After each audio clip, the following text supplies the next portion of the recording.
Thank you for joining me for this evening's Curators Chat.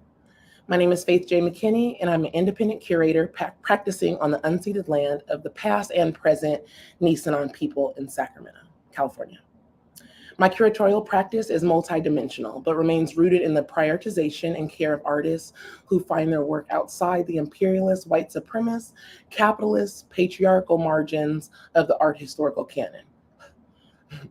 Through curatorial intervention and critical discourse, I interrogate visual culture and its relationship to post-colonialism, feminist and race theories, migration, land degradation, and the historicity of the personal narrative. Last year, I was selected by the City of Sacramento's Office of Arts and Culture as the 2024 Curatorial Mentor, supporting emerging curatorial fellow Bridgètt Rex. For the last 4 years, I've curated over 25 exhibitions in the Sacramento region, managed countless public programs, and frequently lecture on curatorial activism at the university level. I am particularly excited to be in conversation with curator Bridgètt this evening. Bridgètt Rex is a Mexican Chicanx woman. She holds a BA in art history, theory, and criticism with honors from UCSD and an AA in graphic communications from Sacramento City College. Committed to fostering a more equitable and diverse future in both physical and digital realms, she brings a wealth of knowledge and passion in any role. She utilizes various art languages, graphic design, violin, photography, painting, and pen, and ink drawings are some of the many mediums she speaks in. Art is her offering to the world. Hi, Bridgètt, welcome. How are you? Are you muted? I was muted. But there you go. Yes. Yeah, thank you so much for that wonderful introduction. It was really nicely done. I appreciate the images too. Yes, absolutely. I think back before, I just want to preface this conversation, right, and kind of ground everyone in how and why we're coming together. So I feel like we met last year at my new gallery, so the gallery space I have now. We actually had this conversation in the gallery, and I was so moved by how your activism and your voice, right? And I feel like for a lot of us in this region, we don't have very many voices that are outspoken, right, and that are activists and that are and calling for some change or some action or some engagement. So I think from that moment, I was like, oh my gosh, okay, she's in the region, she's asking these questions. You're through your social media, and I was really excited. And I'll tell everyone that I had no selection, right, in the in the 2024 emerging fellow, but I was so excited when the City of Sacramento Office of Arts and Culture told me that you were selected, because I already had this, like, you know, you were already thinking, and you were already a critical voice, and I was so happy to be able to work with you. And it's funny, right, because you know, I'm a mentor, but you know, I feel like I've learned from you, and I think I'm definitely a lifelong learner, and I love to I think learning is important, even as a curator, right? We never know it all. So I've learned so much from you know, as a mentor and as a mentee. I feel, you know, in situations that we've, you know, installing and kind of conceptualizing. So one, just thank you again for being here. Congratulations. Thank you. I feel like you're no longer emerging, right? I know. I'm a veteran. I feel it. Right. Absolutely. Okay, so I want to start our conversation off with the why. Why did you decide to become a curator? So I went to school for art history, and the full title of my degree is Art History, Theory, and Criticism, and it was heavy on the criticism. And as I began wondering how I could be involved in the art world besides being an artist myself, I'm like, these systems are not fair. Like, just speaking casually, like without any academic language, it's just not fair. And it's not okay the way that it's been done in the past. And there's still a lot of work to do, but I'm going to be honest with you. Other people have really inspired me and encouraged me to come back, because after school, I didn't continue in the art field. I worked in a restaurant for like 5 years, and I was just like trying to figure it out, enjoying making burritos and just figuring out what I want to do. But I started to see how much, again, art really does make a difference. And even though it, a lot of the oppressive systems have a chokehold on how we get funds, there are some great people in the mix, and there's a lot of bright spots. And I started to gain hope again once I came back towards like the Sacramento area, and I saw everyone striving. Thank you, community, because I can see you doing the work out there, even if it's just being yourself. I'm like, wow, what do I want to do? And so in terms of curatorial practice, I really wanted to kind of throw away everything I ever learned about curating and just talk to people and see what they wanted and see what they needed, and see what brought them joy, kind of more focusing on listening to just the average person around me, listening to my family, because community can be us as a whole, like all of Sacramento, or it could just be Faith and I. That's community. That's enough. And so unlearning that is like a big part of my curatorial practice even today, because I do have a foundation that is more academic. And so every day I have to tell myself, well, I could take a little bit of inspiration if it's positive, but I need to think on my own. And part of doing that is collaborating with people such as Faith, where Faith is also doing their own work and doing spectacular things on their own, and just having conversations like this. So yeah, thanks. No, I'm that leads into a question that I was going to ask. I'm interested in how your art history degree influences your curatorial practice, because I like to say that I'm a curator because of those missing others, right, in art history. And my art history degree was heavy on the old white male. Right. Oh, yeah. So which then propelled me into the space as a curator to make sure I can care for all the other artists that I knew existed.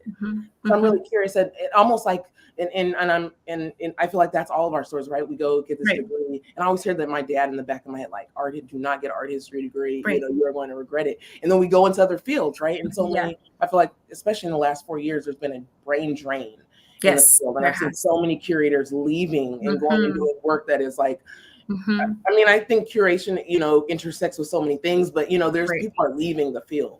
Right. So I am curious how your academic, right, and it does. I feel like it does influence, your curatorial practice, and I'm curious if you can just elaborate on that a little bit more. But even if it did, the lack of, again, like, propelling you. I'm curious on that. I think one-on-one conversations kept me in it. So it was mainly focused on white people. I had one class that was on Native American. It was just called Native American Art History, and it was taught by a white woman. And it was the weirdest thing. Weirdest thing I've ever experienced. And then we had another class on Mexican art, which was cool because I had like the Tres Grandes, the three great muralists, but it was just barely, it's a surface level. You know what I mean? It's not like we really got into much. It was just a bunch of memorizing names and dates, and then you're done. It wasn't really talking about the impact that they had. And they're more than just names and dates. We're all more than just names and dates. We have a story and we have a community. So I want to say one of the positive things is that it encouraged me to read a lot. Like, I was just like, oh my gosh, I had to read so much. And I'm like, you know what? Although I didn't enjoy those books, it is a starting point to get back to the bookshelves and like, okay, now what do I want my bookshelf to look like? Does my bookshelf reflect my interest, or does it reflect, what someone else decided for me? So, I was awarded the opportunity to do an honors thesis. So what happens is the department at UCSD will choose, the department faculty will choose people to do their honors thesis that has done exceptionally, whatever. I don't even know how they determined it in the field. And they chose me. And I'm going to admit to you, like, I chose 3 white people at first. I was like, because I was 19 and I was like, okay, I'm going to do skirts and plein air and what that means to femininity. And I was like, what? I don't care. I like it, but it's not like I'm going to spend 70 pages on it. And then I was like, And then one day I went to go play my landlord. And I said, what are these paintings behind you? And she was like, those are all mine. I was like, are you kidding me? It was exceptional abstract work. And I was like, do you mind if I do my work on you? My 70-page paper. And I went and got permission because no one had ever done that. They'd all done it on people that were like that were famous. Right. And I was like, I need permission to do it on a person. It might take me longer. I might need an extension.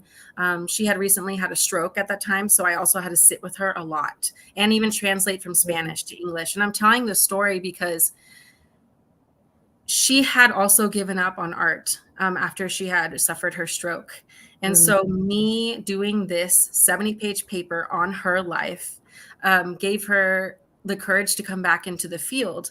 And I just kept thinking, me being here helped save someone's life. I think the California Arts Council said that they save lives. And I think that's like a real thing. I really think that the arts save people's lives. And I continue to want to do that. I follow the people. I don't follow like the ideas or the concepts, and they come up, but I like to follow the people. And if something pulls me, I think it's valid to follow your intuition versus like, what's it called? Like the hierarchy of art or anything. Just what feels good to you and the people around you is good enough. Right. I do love investigation and investigative journalism and research, but sometimes you have to remember to include your instinct too. Right. No, absolutely. And I feel like so much of our work is identity based, right? On our own personal identity. So that's where we come at as curators, we come to this work knowing that, we come from folks that have been historically marginalized, right? So we're holding this flag. So, and you're right. And we're almost geared. It's interesting how, right, in academia, you're geared to these old white, and these are. Yes. It's like they act like that's all there is. Right. It's literally impossible. Like, and I do think as curators, that's why our job is so important. Right. And especially as I wanted to talk a little bit about independent versus institutional curatorial practice. Right. And I think we're working with, I know for me, I'm an independent curator, right? And I'm working with living artists. Right. I'm working in the contemporary. So I'm thinking about things as they're happening, in this moment. And I'm not working from a very historical lens, which, there's this, there's the research part of me that loves looking back, but then also there's this contemporary curatorial, right? That I want to engage in the present into the future. Right. And making history. I believe as curators, we're making history. Right. But so I'm you also work at the Barn Gallery and Gallery 625 in Woodland, California. So I'm curious and I do think that this, as we get more into talking about the fellowship, right? These are kind of institutional, there are parameters. Right. Oh, absolutely. Yeah. And to be honest with you, like I've been independent for so long, right, in my own space. So I get to say what, so my I love that. and then we're doing this project with the city, right? There's this, you're okay, wait. It's a government space. Right. No, absolutely. So do you have a preference? I know some folks want to be in the institution because you get the resources, right? You get to work with a collection, you have a budget, but I'm curious on what your thoughts are on one or the other. So I think my answer at first is going to be a little bit more outward, but I think I want to go inward for this, is that I consider myself a neurodivergent person. And so ironically, the government institutions have things I can follow, like instructions. And I do find comfort in some of the framework, except when I don't. And I can't, it's like you can't have your cake and eat it too. So it's like, what do I prefer? This like being uncomfortable, learning how to be with myself and organize myself, or do I want it given to me? And that requires a lot of maturity on myself and a lot of like knowing myself and how to get things done without someone telling me what to do. And I want to say that I really appreciate this opportunity with the fellowship, in that I feel like, Faith, you gave me a lot of space to be myself, because every time I asked a question or something, you're like, well, how about you just flipped it? I don't know how you did it, but you like flipped it back on me. I don't know. I was like, you were tricky. And I was like, oh my God, I found it out myself. Wow. Right. So I really appreciated that. And so although there was some structure, you made space for me to be able to honestly be myself, and therefore allow other people's that I bring in to be themselves. So thanks for that. Yes, absolutely. Yeah, it's I will share that in my exhibition. So I installed work on the 5th floor. I had this proposal. I did this show a few years ago called Changing the Landscape. And I had this, I wanted to do a second iteration of it. I already had the work and I submitted it, and the city was like, yeah, no, we want color and which which like you're right. There's boundaries, and I think with any space we're given, right, we're given boundaries on what we can do. In my gallery now, there's things I cannot do, right? So I have to work within a space. But I think it was my first. It got me thinking like, okay, work within limitation, because I don't think my mind as a curator, I'm like, oh, there's no limits. Let's go wild, which I think just me personally helped my own curatorial practice, which was really interesting, right? So I want to talk a little bit about the fellowship. So let's start with like the most challenging. I want to hear, and as we talk through this, I'll let everyone know that's here now, watching us live, that the application for the 2025 Emerging Curators Fellowship is open through the Office of Arts and Culture. So this is really excited, right? Like, I feel like, I don't know about you, but I feel like we had like, there was a big wait because we were the first, fellow and mentor to do it. And it could have like went really bad. And they were like, you never know. We did it. But I do want to thank the city, right? And Office of Arts and Culture. Absolutely, yeah. You normally as curators, I think when it first came out, I'm like, wait, what? There's an opportunity for emerging curators. You never hear about that, especially in our region. Never. For opportunity for a curator, you get paid, you get the space to do it. So I do want to know. I mean, it comes with its challenges, right? And I'm curious what, if there was one or a few challenges that really influence how you move forward in your practice. Sure. I think we can just start with application and how I felt applying. I was like, oh, government, what does that mean? Is it going to be boring? Is it going to be stuffy? Are they going to tell me what to do? I was like, I should still do it though, because I just feel like I want to, because I can still say no at any time until you sign that contract. And I think the contracts, the waiting for the insurance to go through and stuff like that was really cumbersome. And I think that was frustrating for me as someone who's like, let's play. But, oh yeah, are you still there? Yes, yeah, I'm still here. Yep, okay. I'm putting the yeah. So they're like, let's play. But there's a lot of processes that you have to go through. That's very what's it called? Very office work ish. You know what I mean? It's just like a lot of paperwork, and it's a lot of policies and things like that. But I really think that if you take the time to learn it once, it won't seem as foreboding later on, as long as you just take the time. It's pain. It's like growing pains, but I think you can do it if you're like, and then people are totally willing to help you. I'm willing to help you. And I'm sure, Faith, you'd be willing to help help people if they had some questions about that. But that was pretty frustrating. And what I like about this fellowship is that even when I came with my frustrations, there was no like reprimanding kind of response. It was just like, we're waiting on it, or we're doing the best we can, or don't worry. And I really appreciated that because that's not typical. And so I appreciated the openness of this fellowship. However, I think that I didn't understand when I applied that the two exhibitions that I proposed were the exhibitions that I was going to have to go through with. But I'm incredibly glad, and as like Faith, you think you pointed it out, and other people, a couple other people too, is that I chose an exhibition, the first one, where there was an open call. So we got the city coming, like everyone and anyone, which I really appreciate, because the art world can be very cliquey sometimes. So that kind of gets you out of that and brings new and fresh faces in with some of the familiar and trusted faces.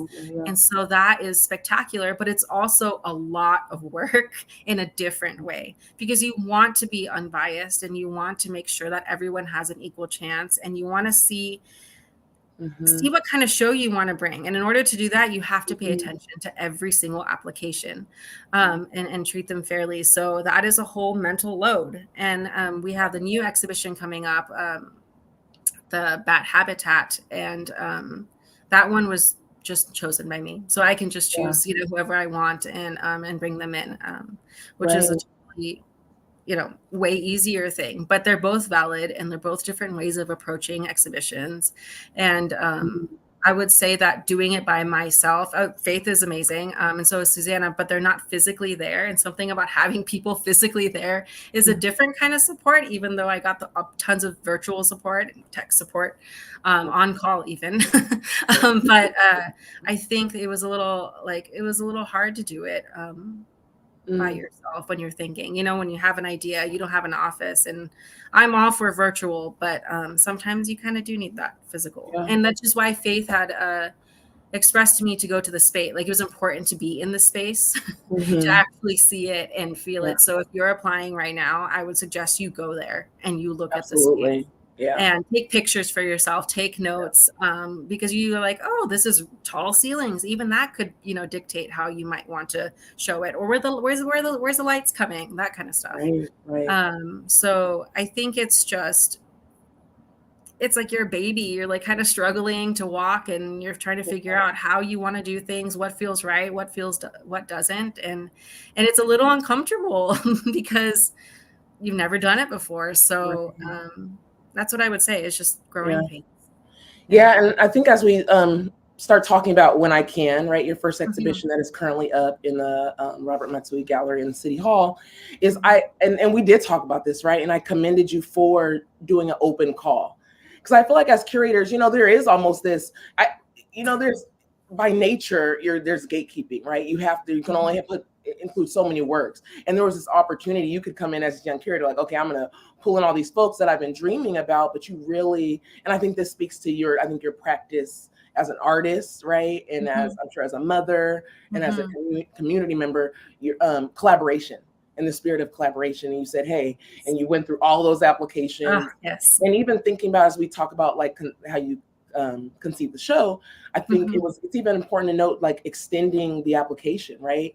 And I always think of these applications as sometimes we're upholding white supremacy, right? And sometimes how we do things, and like, oh, there's a cutoff, like, Right. Sorry, you're a mother and your kid got sick, or you're Right. taking We don't care about your mother. It's like, what I mean? There's it's this so moment, awful, right? right? There's no exceptions. It's like do or die, and Right. it's not that serious. Right. And you were very, very intentional in that. And I think, and then we will talk about the second exhibition that you're currently working on, but I really want to kind of dig into to When I Can.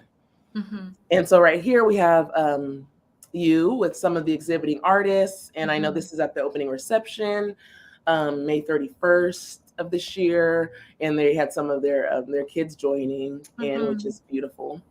It is. But I really want to talk about this show, right? So can you explain to us a bit about it? Up on the screen, I have your statement and some of the artists featured, but I would love to hear either how you conceived this show. Was it something you've always thought about? Obviously, you put on your application, right? And because it's almost I have never seen it done before, right? This way, and I think you were so intentional how you did it, and the work was as we think about unfinished work, which I loved, and kind of drafts. Can you talk to us a little bit more about the exhibition? Yeah, when I started thinking about myself as an artist, so it really started inward. You know what? I actually was thinking about this in the shower today. I was like, I told a story once, and I was talking about how my father, he used to come home from work really late, and he would just draw with me every single night. That is still valid and is still part of the story. But I thought about it again today, right before this, and I thought, postpartum was really hard for me. Like, it was really, really bad, and Latino Center sent an invitation out to me to make their 2020 Dia de los Muertos poster. And I could not even fathom drawing a happy face at the time. I was like, it was too much for me. I was overwhelmed. I could barely feed myself. It was honestly awful. But the invitation, I mean, someone just saying that, like, you're capable, I was like, whoa, like, I didn't even think my mind was so far gone. I just couldn't even, I was like, wow, you want me to make something for my community, like as a whole, like you want me to do this. I just kept ruminating on it, and it was like a call from the dark for me. And so I keep thinking about how I strove to get that piece done. It was a really big piece and with lots of layers. And as I made that, I came back to myself, and I thought I would like to give this feeling to other people. I mean, everyone has their own journey, but I was like, the opportunity to come back to themselves in some way, because it is difficult to take care of someone, whether or not you gave birth, or naturally or not, or like, you adopted a child, or you're taking care of a parent. You love so much and you care so much. It's like you kind of forget yourself. But if you take care of yourself, you can take care of others. And art gives us the opportunity to slow down for a second, just for a second. And being an artist, I remember one of the artists at the artist talk talked about how you can see the beauty even in I love what they said, even in a, what's it called? Parking car garage.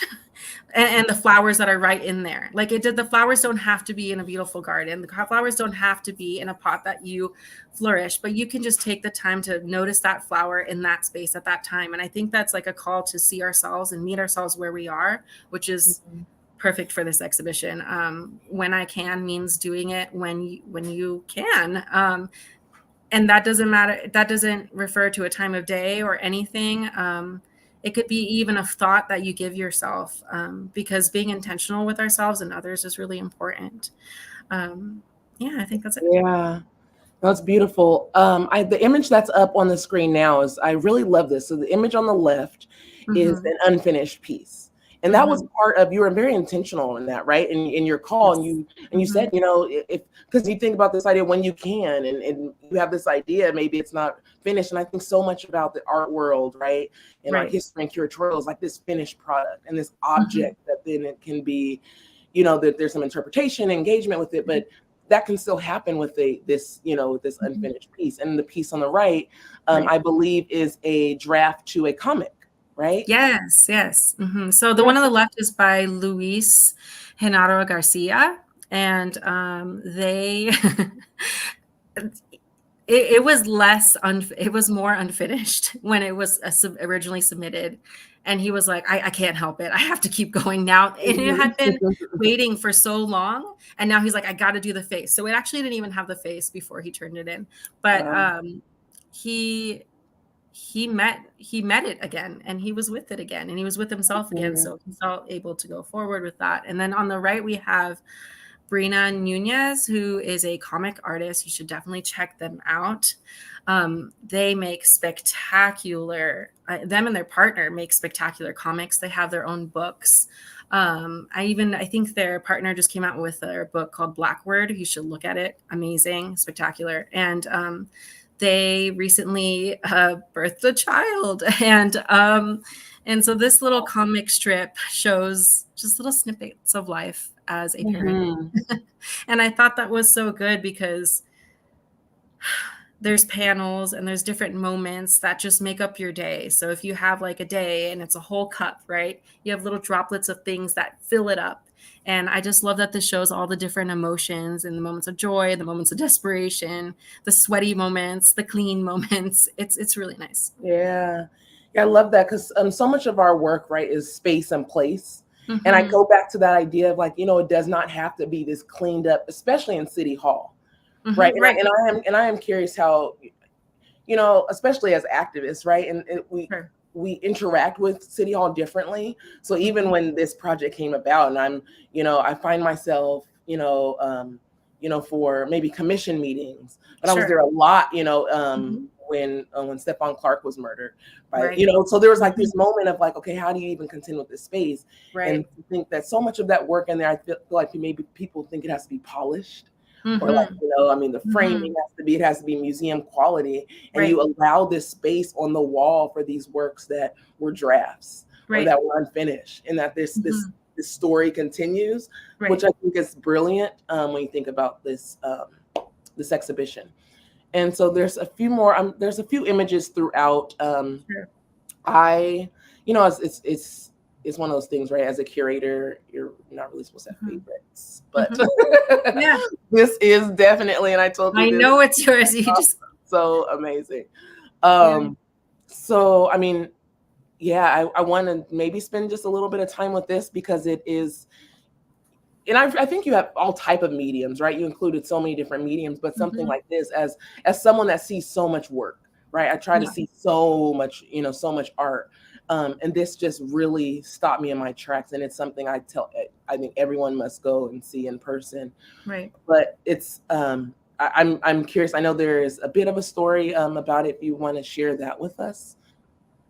Yeah. So I don't have it up, but I'd like to say that I really appreciated the time that they took to make this. So I'll tell you the name of the artist, and the name of the artist is Amanda. I was going to speak in with a Spanish accent. Amanda Herodias, and the title is Pintados. It's a watercolor paper carving, and it's 30 by 22 by 4 inches. And I feel like the size is important because we spent a lot of time making sure it looked perfect on the wall in a way that people could approach it correctly. And that had to do with its size as well, and the way that we angled it. So thank you, Faith, for that collaboration on that. Yeah, that is the fun part, right, of curating. Is you can look at that, and I also included. I mean, I love it, but I also think about the time we spent, right? We spent a lot of time on making sure this looked right. Right, and I think some people don't understand in our work is that you're constantly looking at different angles and how people approach the work. Yes. Right, so some people are going to walk in from the doors on what is that 8th Street, I believe, or some people are going to come in from from the front of the lobby. There's all these different ways how we approach the work. And I think that's so important. And in a practice is how you, again, I always talk about intentionality, right? And how being intentional about how we interact with work and what we, as curators, what we give space to. But, that was a fun part as I think back on this image and really thinking about making sure it was right? Not just for the artist, but for how it's perceived in the space. It's so true, because that can change everything. And you also have to think about average height. I mean, but that's like the quote unquote mundane stuff. That's not actually mundane, because every single thing that you do as part of your curatorial practice makes an impact. Everything. Yep. You're absolutely right. And that's a discussion that's happening a lot now. And I feel like in our field is accessibility, because people are approaching works from wheelchairs. Right? Children are approaching works. And I feel like we, and this standard, right, at 56 to 60 inches, hang, we're so used to that, ingrained in this, again, I think of these, we have to deconstruct, how we're even engaging work. And I think you and I had this conversation, right? And it's like, hey, someone pulls up in a wheelchair, how do they get to interact with this work? Which is so important. And I think so many people don't consider that, I think, in their curatorial practice, or even when, as the average visitors is coming up and engaging with the work. No, it's hard, because a lot of accessibility has to do, I mean, like I said, I have neurodivergent qualities about myself, but I'm not physically disabled. And so I have to intentionally make the time and be like, I don't look like, every single person on the planet that's going to come in. What are people are going to come in? What are they going to look like? And you have to start thinking about accommodations to space. And a government building should be accommodating, but we can't assume that it is. So we have to think on our own. Right. And even conceptually, right? And we talked about this, the timing of the space. And it's, I believe, 8 to 4, Monday through Friday, which you have, constraint, working, they can't even get there where they can, because they, so there's a lot of, they can't. Right. There's a lot of considerations. And I think that's what, I struggled with for a bit of doing the work on the 5th floor gallery, because it felt so like no one would be able to see it. Right. So almost the audience changes. I mean, I think that's something we have to think about too. I'm people that are engaging with the work on the 5th floor, the mayor, and the council members, and people that are coming. Privilege, right. So I love that you and I could think about these things, because I think this is how we work, but this is also how we advance the curatorial, the field. And we think about space and place. I want to go back to the opening, right? May 31st, and I love that you included different aspects of art. It wasn't just come in here and look at the art. When we think of opening receptions, right? Come here and look at the art. And I think there was some, amazing performance. There were children involved. So, and I know that was intentional. And I want to talk maybe a little bit. I don't have all of the performers included here, but I would love to talk about how because that's a program, right? And I think thinking about curatorial practice, but also public programs, and how you're putting things together and So I'm curious on your thoughts about the opening reception. Sure. I wanted to actually think about a way to get artists paid and kind of circumvent the restrictions that were placed on me. And I thought, well, I can't pay all the artists, which was my first thing. I was like, let's pay everyone. And they're like, well, that's not actually possible. And I was like, okay, well, what can I do? And then I thought, oh, we can have performers. We can invite some artists to come up and speak about their work and give some opportunities because, they took the time, not me, they took the time to do their work. It is their life story they're sharing with us. It is their gas mileage that's being affected. It is their time is money. Unfortunately, I mean, time is not money, but it is. That's the reality of the world. And so they're coming over here, spending some time, and they do have families. They are the caregivers. So this is affecting not just them, but everyone around them. So how can we get them some money? And so I wanted to make sure that there was these opportunities. So we had the two speakers. We had Tara, and I'm sorry, Tara, it could be Tara or Tara. And they did a wonderful talk about how they approach photography and how their approach has changed throughout the years, which is really special. And then we also have Liv, and Liv is a local notable that I think a lot of people know. And I'm really glad to have both of them because they both had very interesting, very different perspectives, and they both held the space differently. And I thought that was wonderful. I even forgot where I was. I was like, where am I? A gallery? Like not at the in this building. But I felt like we were all really I don't know, moved. I think we were moved by what they were saying. And it was very genuine and very from the heart. And I think those two people were really honest with us. And I really appreciate them coming up. And we also had the performer, which is Emily Jones. And this was Emily's first performance that they had done since they had their child. And so that was very special on its own. And I feel really grateful that we got to be a part of that. And I loved how their child was just playing while their parent was playing. They were just like putting on the little princess crown and just like sitting around, looking around, even singing along. I was like, this is natural because like usually I've been at other shows where they're like getting the kid away, take him out of there. Absolutely. They're part of each other. Even scientifically, they're part of each other. And it's like, why would we want to break things that are so natural? I really appreciate them sharing their presence because it's very brave. It's very brave. It's hard to get up there, especially if you don't do that all the time. And so I have lots of gratitude for them. Yeah, and it's special, I'll say, for Liv, and I know Liv, she's a friend, and she's another one of those very passionate voices that we need in our region. And I know I've been with her, right, at the City Hall, and think back to those Step on Park days. So, this moment of even her coming back in that space and having this almost this different experience, right? Which moved me just by looking at the photos, by knowing her history and knowing how. Yes, she talked about it very candidly. She was hilarious. She was just like, I'm just going to say it, like, I never thought I'd be here without getting kicked out. I think was exactly what she said. And she did, oh my gosh. Her writing, spectacular.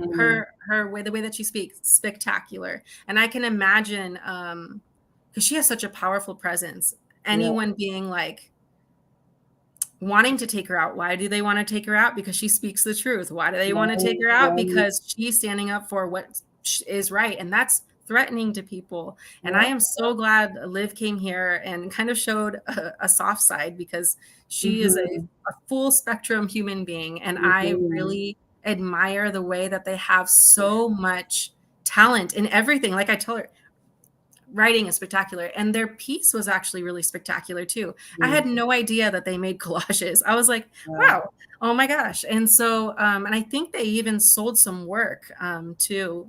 Nice. Yeah, no, I think, all of it is just so beautiful, right? I feel like we can continue, keep going on this conversation. And I just want to share definitely one more image because I think about like motherhood, right? And this this space that you created for mothers, or guardians, I'll even say, or parents or caregivers. It's just so beautiful. Specifically, I think that first image on the left, right, and which has the image of the artist's daughter, I believe, in this costume, and then the costume they're in the space. And again, right, taking this very two-dimensional space and art hanging on the wall, and really giving us these three-dimensional objects. I don't have the images of the objects in the pedestal, but you have more sculpture also. And again, I highly recommend everyone go visit. No, yeah, there's a beautiful book. There's like an effigy type figure, and there is a wood sculpture, and I really encourage you to go check out that case. And especially if you're applying, check out the case so you can see how you might utilize that space, because you can't have freestanding things unless you have permission from the artist, just like you saw in the previous slide with the mannequin stand. Right. So. And so before we kind of wrap up talking about When I Can, do you have any programming you can share with us for the closing reception? Anything we can look forward to? Folks can come out on September 9th. So we will have a photographer there. I forgot to mention, I did hire a photographer for the first one to document, because documentation is incredibly important. And it's a gift to people, all the artists too. So shout out to Roberta for that, from, I think, New Bird Studio is their Instagram. And then we'll be having another photographer for the next one. And then this is in flux, but we might have a poet coming, which I'm really excited about, because I feel like we always forget about the literary arts. And I'm like, we should bring them in here, especially because, journaling is another way back to self. Absolutely. So yes, thank you for that amazing show. It's up till September 9th. Highly recommend folks go if they can get in there with the city hall hours, right, and catch a commission meeting, or might as well, right? Do some civic engagement while you're in the space. So part of this fellowship, right, you're curating 2 shows. So the first one we just talked about in length, right? You did open call. It's beautiful When I Can. So let's talk about the second one, which I feel like this is like where you're getting into, studio business and talking with artists and, going on some workshops. So can you tell us a little bit about the next exhibition? Sure. Okay. So backtrack to 1 year ago, I went to the Yola Basin Foundation and checked out their Bat Tour program. Everyone should go and check it out. I think they might still have one more. I don't know if the tickets are sold out, but they do sell out pretty quick. So schedule that in for next year. Something that was abnormal to the tour, which I added into it, is that I gave the opportunity to 13 tattoo artists to come and illustrate live bats. So what the facilitators did is bring them out and hold them up and just let them get up close and personal to these little bats. They're so cute. And they have lots of personality. So they were able to see them kind of uncomfortably move around, or kind of just look for food, and see the how they what their personalities were, really. I mean, bats have personalities. And so they were taking notes on terms of texture and size and, eye placement and things like that, to eventually dedicate a piece to the bats to help with the continuation of the conservation of bats. And this is very specific to our region, in that under the causeway, there are, I don't remember the exact number range, but it's hundreds of thousands of bats underneath. So every time you go on that freeway, know that you're going over all kinds of bats. and they go out to the rice fields at night and catch moths. It's spectacular. And so I spent time with those artists. That entire night, we were just talking about how much we enjoyed the environment. We even had an indigenous tattoo artist notice the plants in a way that I hadn't noticed them before, and talk about how important specific species were to us, were to them.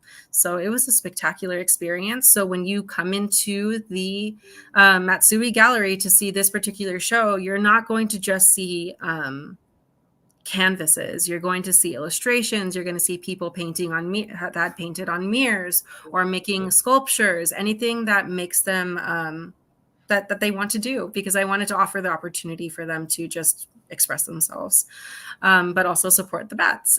We also have another artist there too.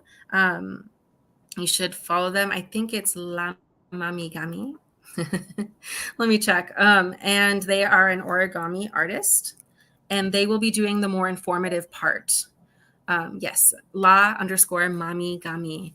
And their name is Esme, and they will be doing the more informative portion in the glass case, talking about why bats are important to our region, why you should care, and why you should continue to look out for them and help keep them safe. So yeah. Oh, I love it. Oh my gosh. Okay, so I can tell you.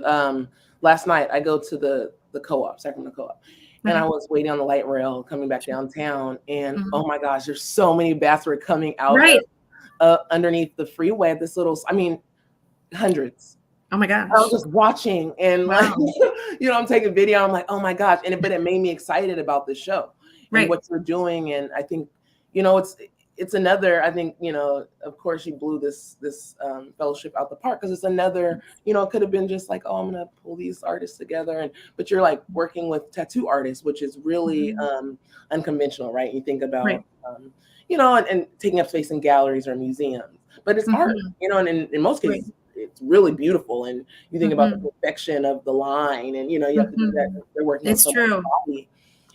But then to bring in the bats and like this really important part of our ecosystem, right? It's again, amazing.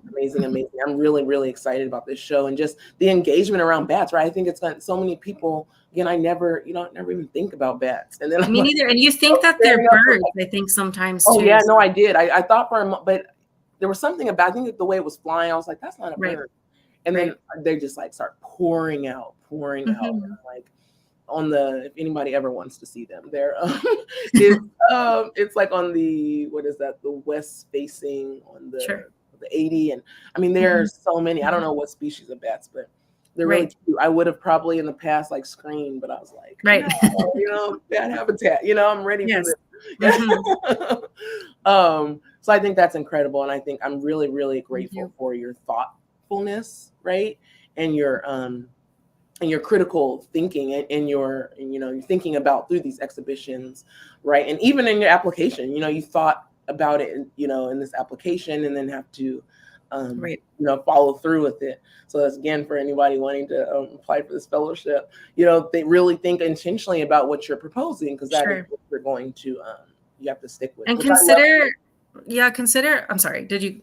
No. Yeah, no, please. And consider, following your whimsy, because that's what I kind of did with the bat and tattoos, but also backing it up with data is really powerful too.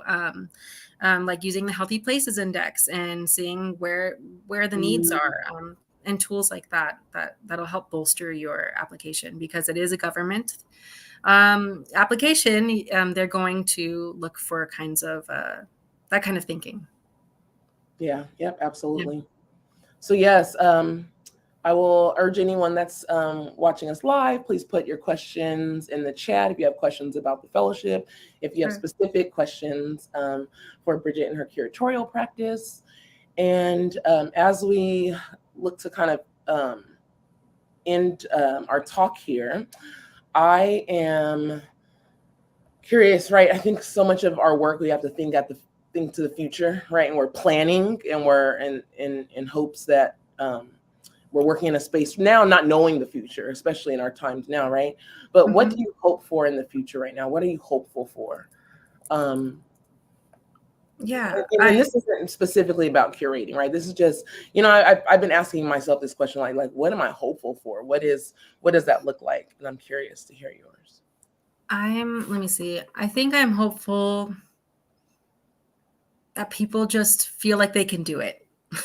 just like the whole social consciousness of not feeling like it's gate kept, and that you can do it, and making it more common for people to feel like, yeah, I can do that it's not just for the privileged people, it's for anybody to want to do this, and to use curatorial practice as a way to gather, and a way to have discussions, and a way to have fun, and a way to feel, and a way to to observe, a way to use our eyeballs in a different way that we normally don't get to, because we're kind of scrolling a lot. We're kind of doing a lot of work that's repetitive every day, but to kind of break it up. So using these spaces in a way that serve us just more often, and possibly thinking about these spaces as, I think we talked about this, Faith, that there are spaces that exist already that are doing shows that may not serve us. And we don't have to call to them all the time. We don't have to go to them all the time. And in fact, we don't have to change them, because it's not our job to. And we can just be ourselves and make our own places. And we don't have to beg, let's not beg. Let's not do any of that and waste our energy that way. But let's make what we want to see. So. Right. Yeah. Thank you. Thank you for your work. Like I this past year, we've got to work together and kind of work through challenges and celebrate wins. And I'm really thankful for your thought partnership and your collaboration. And I'm excited. I think I'm excited for your future. Again, I'll say, like, you've emerged, do you feel that way? I mean, it's funny, right before, I'm a butterfly now. Yes. Right. Do you feel like you're, and it's interesting. You can do one show and be like, all right, I've arrived, because it is that way, right? You're coming across unprecedented things, and we have to work through different navigations through the work that we're doing, and I'm very thankful for you for the work that you're doing in this fellowship, but also in the community. I like to say, it's in this city, in the region that we're in, like, it's not always a healthy place where people speak up. It's hard sometimes to have a critical voice. And I think you are one of those people. And I thank you for that. Thank you. Yeah, I know a lot of people feel those things. It's different when you say it out loud. So I appreciate you taking the time to say that. And Riv is here watching. Hi, Liv. I love you. Yeah. I love and then someone had asked what Amanda's last name was, and if you're still looking, or I'll just send it to you on Instagram. Yes. It's Herodias, and it's G-E-R-O-O. Let me see. Amanda Herodias. Yeah, Gerodias. So, and I think, their Instagram is earth.signed. So if you want to follow them. And this is the piece that Faith really loves. Yes. Let me go back to that real quick. Yes. Yes. I mean, so many, right? And I also have, this one that's behind you. I will say I was looking through your photos, Bridgett, and I love you're like me, and you're a hand talker, because I've so much of our work, right? And I loved it. And there were so many I could choose from. But I really love this one, because it just, it was, I was trying to keep talking. I was like, because Roberta got real close to me, and I was like, let's just keep going. It was pretty good. I try to keep the post. But yes. I'm curious. I don't see any questions in the chat, but I am curious.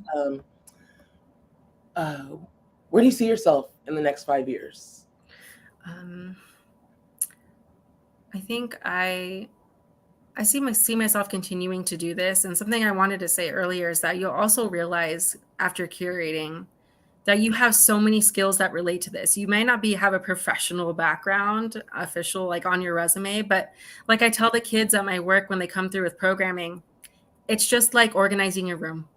And how do you sleep best? When your bed is over here, or when your bed's over there? When the window's there, or do you wish the window was over there? And why is that? It's just like redecorating a room, and like, how will guests come in, and how will people perceive it? And it's something, if you kind of take away, like I said, the gatekeeping part of it, you just are like, oh, this is just, like you said, space making. This is third space making.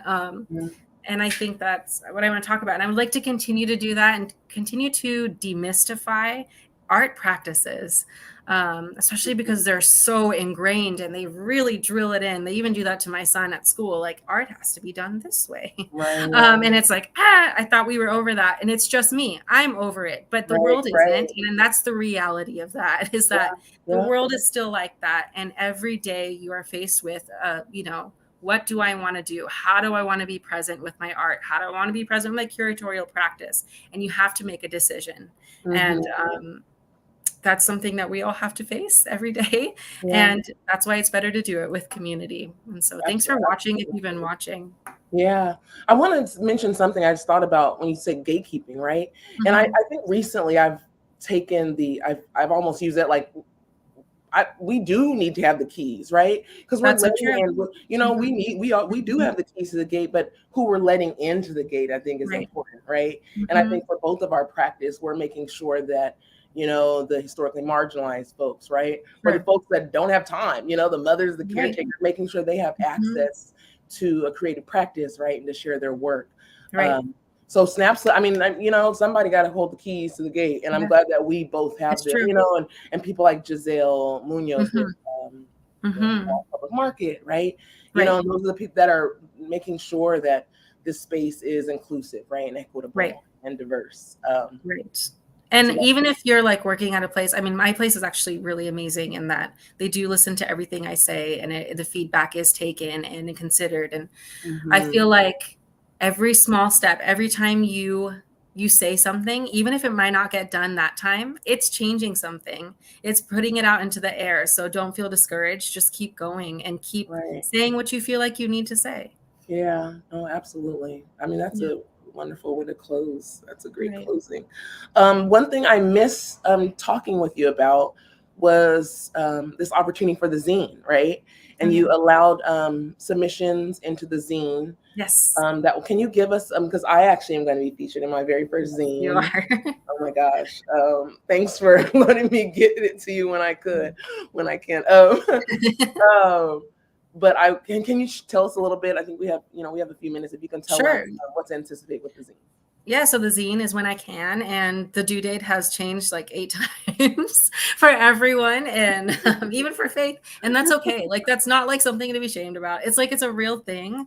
And what am I going to get? Like a submission that's like rushed, you know what I mean? And that's not going to have as much of an impact where someone's like, I'm ready to give this to you. Of course, we do have the major deadline, but I was able to move it. I had the opportunity to move forward, so I did. And what you'll see inside of it is process. I love to do like little timelines, like process. This is how it started. This is where it's going. And then you'll see Faith's submission, which I'm really excited about. And then you'll see Susanna, which Susanna also was like, I don't want to do it. And I was like, you got to. And Susanna is the person that is the representative for the Office of Arts and Culture that if you apply, you'll be working with. And they are a spectacular person. And their submission talks about it shows the first email they sent to get this idea of the fellowship actualized, which is so incredible that they allowed me to include this. And so you'll get to read that. You'll get to read Faith's piece. You'll get to see my process. And then you'll get to see submissions from the artists that may just be their work. So you can have a little catalog of it and or some notes about it and thoughts behind why they submitted. Nice. And yes, I think we definitely can use this moment to say thank you to Arts Program Coordinator Susanna Tu. Also like to say thanks to Megan Van Voorhees, the Director of Convention and Cultural Services with the city, and not pictured, Jason John, the Culture and Creative Economy Manager, and the entire Office of Arts and Culture team. And I always mention them because I think this program was so important, right? Yes. Career building. And I think as we think about, how we navigate our futures, right? And how we invest in ourselves, this is really a moment for folks to invest in themselves and just, you have 2 shows that you can, show within parameters, right? You can show some of the artists and the objects that are really meaningful to you.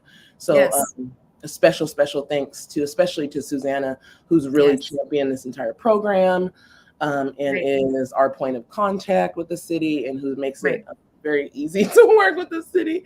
So we're really thankful for and I think there are, let's see some questions. Okay. Oh, we do have a question here. What kind of record do you have to apply? Oh, good question. Okay, so and so both of these are from my good friend DJ Amen. Hey DJ, is it possible to join the Curatorial fellowship as a collective. That is, I know that is yes. I saw that. Mm-hmm. Yeah, I've seen that. But I know this is not accessible. This is really small, but I would highly suggest folks visit the city of Sacramento.gov /CCS/OAC/program/emerging curator fellow to get more details and to apply. Again, if you just joined us, the Office of Arts and Culture is now accepting applications for the 2025 Emerging Curators Fellowship. This is a paid opportunity that is open to folks in the region who have little to no experience in curating and are interested in gaining hands-on experience. You will be supported by a mentor throughout your fellowship. The mentor for the 2025 fellowship is Susie Cantor, Associate Curator and Exhibition Department. So exciting. Minetti Shrimp. Oh my gosh, I'm so excited about Susie. Susie is just a great person. She's done I'm a big fan of the Shrimp's exhibitions, and she's behind almost all of my favorites, and just a great person. We've collaborated, we've had some thought partnerships. So, the second person's a man. I'm like, oh shoot, I can't. But Susie's great. Anyone that is 2025 fellows definitely in for a treat. Yes, for sure. Access, right into, and I think there's different I think about like levels of our practice, right? I'm very independent, and here Susie is coming from a institutional, educational, institution with, the CV is top tier, so it's really exciting for whoever the next fellow is, and I'm sure you and I will be following along their journey, visiting their shows for sure. Okay, so I think we're going to wrap up here. Is there anything you want to leave us in closing? Our emerge curator. I have emerged. I just think I would say if you can't come up with ideas, go for a run or go for a walk. I feel like getting the body moving is key. If you can, and if you can't, find a way to help yourself feel grounded. If that's not accessible to you, just really take time, because you think that's not working on it, but it's working on it. So that's my advice. Yeah, that's beautiful. Thank you. I am going to end this and go walk my dogs now and get some movement in. Awesome. I would be remiss if I did not share just two really poor quality cell phone images of the show that I have up on the 5th floor. And I talked a little bit about the parameters of wanting a really colorful show in that space. But to the left, we have Andy Cunningham. On the right, Joa Harrison, Heather Galloway on the left, and Joya Fondo on the right. Very small space, but I just wanted this. There's those parameters we talk about, but color abstraction. But so I would be remiss if I didn't show those and thank those artists for collaborating and sharing their work. Yes. Follow them too. Yes. Thank you so much. We did it, another program, but we're still going strong, right? Everyone come out on September 9th for an amazing closing reception at the Robert T. Matsui Gallery. And the artists will be there. So and then and also make sure that you join on September 20th. Right? It kind of shows our turnaround time for deinstall and install. That's how we work. And then come back on September 20th at the same Robert T. Matsui Gallery for Bat Habitat, which I'm really, really excited about. Me too. All right. So thank you so much. Thank you, Faith. And I will see you on our next collaboration call. Great. Thank you so much again. Bye. Bye. Thanks everyone for joining us. Bye.